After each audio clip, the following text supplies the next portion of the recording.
Hi, everyone. Welcome back to my channel. My name is Dominique West, and I'm your favorite cybersecurity homegirl. Today's video is a little different. I am doing a behind the scenes kind of video reel of a partnership I just wrapped up with LinkedIn Learning. I have been working with them for about 6 years now. During the pandemic is when the partnership was first introduced, and I've been fortunate to have been working with them each year to create courses on all kinds of topics within the cybersecurity and governance or GRC domains. And so I just came back home literally this past weekend. Um, after flying out to their headquarters to do some recording. And so I just wanted to give you all some insight for it, especially for those who, during this time, trying to figure out what are the different ways that they can express themselves in the cybersecurity industry, especially when we know jobs are being taken, eliminated, and more importantly, there's no, or something I haven't, at least let me speak for myself, something I haven't experienced for a really long time was the joy in my work, the purpose in my work. How can I give back? And I have a very servant mindset, right? And so teaching has been one of the ways that I can experience that. And so back in 2020, I had started a podcast. I had started a newsletter in which I was just sharing the things that I was learning and was like, did y'all know about this? Like, did y'all know this stuff was going on? And so expressing that got me some visibility and gave me the opportunity to partner with LinkedIn to create some courses for them.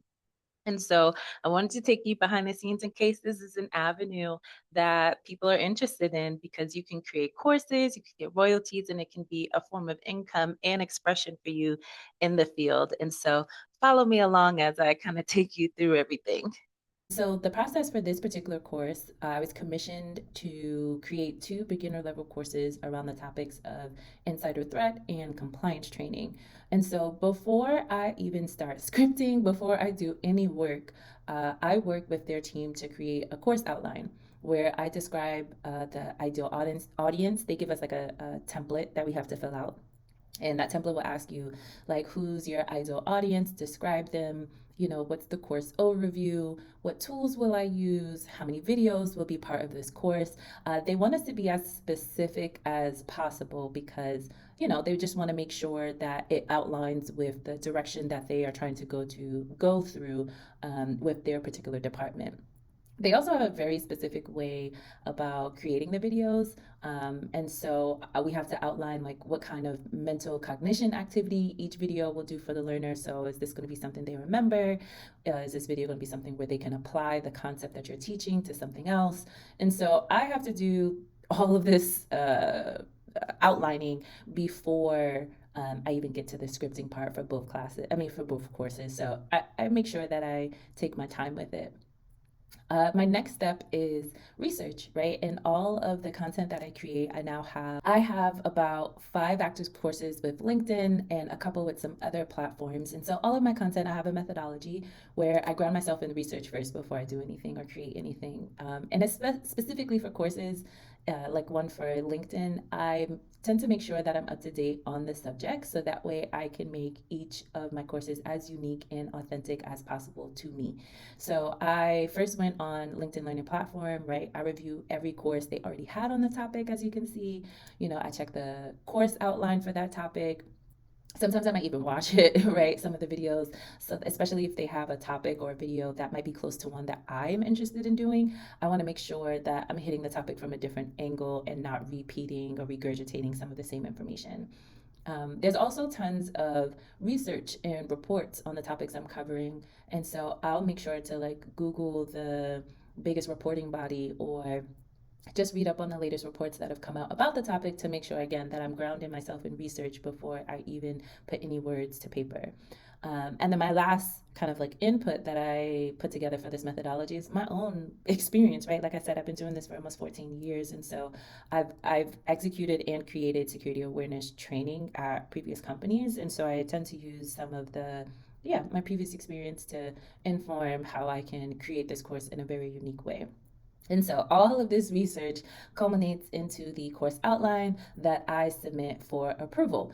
We then move on to contracting, right? Because I'm not doing any work without a contract. And so once that gets submitted, it goes off to their team who reviews. And once it's approved, contracts are signed and it's officially time to script. So when it comes to scripting, I think for this project, because I was doing two courses, I had somewhere close to like 40, 45 videos, and each video has to have an accompanying PowerPoint slide and a test question or an assessment question for the users. And so I had to do that for each of the videos for both courses. Luckily, or should say, fortunately, they give you templates, right, for the scripts, right, that instruct us to be under a certain word count. And then you're also partnered with a producer. Shout out to Lexi, you'll see her in a bit, who just works with you to make sure that your verbiage is tight and they'll go over like some of the grammatical errors. They also have a template for the PowerPoint slide to make sure they align. So really, it's just making sure that your script and your PowerPoint are aligned and translate together. And so I don't have many pictures of the process for the 6 to 8 weeks because, child, it's just a grind. I'm just grinding to get these scripts and PowerPoints together and assessment questions and just really tagging back and forth on Google Docs with my producers. So just know this is how I felt by the end of that process. Once we finished scripting and I hand everything in, the next step is to travel and have fun. LinkedIn does fly you out to their headquarters, which is in Cali, in a beautiful town about 90 minutes outside of LA. And so I really made sure that I was able to hand in all of my deliverables about a week prior to flying out. I wanted to make sure that I spent the week before and the time there really being present and preparing myself mentally and physically because I knew how much energy it would take to do the voiceovers and recording. And recording is my favorite part of it, right? Like LinkedIn will take care of your flight, your hotel, which is some of the pictures you see now. And they'll even get you a rental car, right? If you're interested, because I flew into LA and just drove down versus trying to do two different planes. And so, yeah, we get into recording. Day one of recording, I met my wonderful producer, Lexi, in person. Shout out to her who made this entire experience wonderful and fun. Honestly, the whole team at LinkedIn Learning is wonderful. I've worked with several different producers now over the past 6 years, and each one of them has been wonderful to work with. And so together we walk over to the recording studio, this is where I'll spend like the first 2 days doing my voiceovers for the videos that will not feature me on screen. And so in the beginning, this used to terrify me because I was so conscious of my voice. You can hear yourself. You got the headphones on. I'm talking out loud, and you have to project and you have to speak so that way you're understood clearly, and that used to frighten me, and I used to have to do a lot of takes. But over time, I've got more comfortable with my voice. I know how powerful and impactful my voice is. And so I'm very proud that this time, by the time I showed up for this round, I only had to do one take. And that's why I want to, I feel like a pro where I can narrate some books next, but I digress. We capture some promo, and then like I said, we get to work because I have about 40 videos to record. My producer and I sit in this huge booth. I forgot what they record. I think they have a special term for it, but it's a booth where essentially she's on one side, right? She can hear and see everything I'm doing, so she can direct me. And then on the other side, that's where I'm sitting. And like I said, I'm very proud of myself because the practice that I had done when I was scripting back at home paid off in person recording because I only had to do one take. Because also when you're doing several takes for several days, your voice, it will start to crack. They have a kitchen, a wonderful, well-stocked kitchen, by the way, to help with that and soothing that. But yeah, this time around, it was a pretty good experience. In between, while I enjoy, the best thing I enjoy about this trip is that if I'm done recording early, I get a chance to explore the town.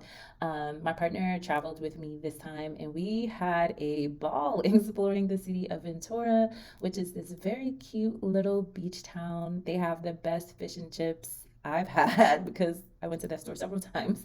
And they have these like cool antique shops where I saw the craziest drinks because who's buying and drinking buffalo wing sauce? Like, as a matter of fact, the guy who created this, what's up with you?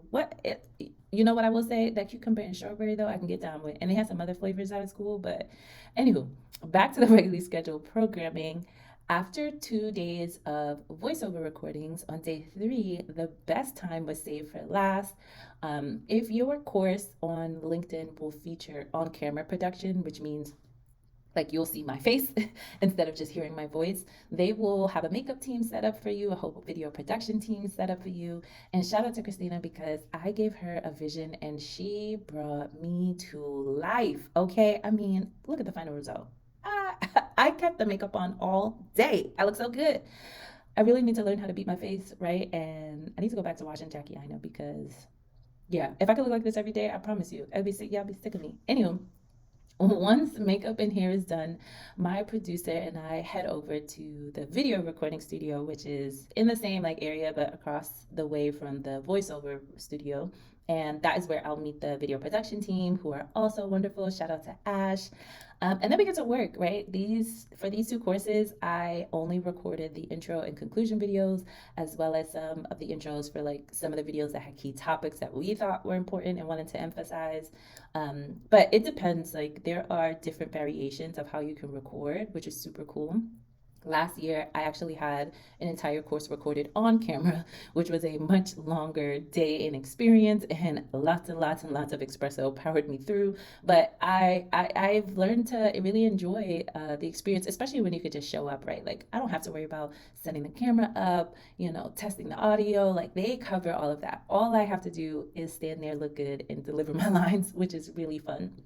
So after maybe an hour or so, we wrapped, and unfortunately, my time at LinkedIn has come to a very quick end. I'm so sad to say goodbye because yeah, I've just really realized how much I enjoy recording on camera, especially when all I have to do is show up. And so I ended the day because at this point we have wrapped up everything for my courses, and now it just goes off to production, and their team makes it beautiful and will produce the final result that you all will see come August.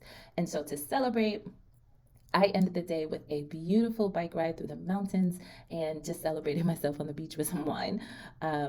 I hope you enjoyed the behind the scenes journey I just walked you through. Like I said, for me, not only working with LinkedIn is just such a fun experience, it's also one of the ways in which I find joy in my career and in my work, and then to find purpose because teaching is one avenue that allows me to make sure I know what I'm saying, but also to give back to the community because while we always hear that stat that I had said in one of my other videos about this narrative going around that we have more roles than we have people who are available. Part of that is there are not a lot of people who are willing to teach others. There's not a lot of people who are willing to give them opportunities or to show them something differently. And so this is my way and my hope to be able to do that for you all. And so I will definitely be back when my courses drop in August, if I'm not mistaken. And so, depending on when you're watching this video, next month. So, in the meantime, you're welcome to check out some of the courses that I have created on LinkedIn, which are around the Google Cloud platform, cybersecurity, cloud computing. I also have courses on Pearson and um, Pluralsight, which are other platforms that also teach you about those subjects. I will link that all in the description. I will see you next time.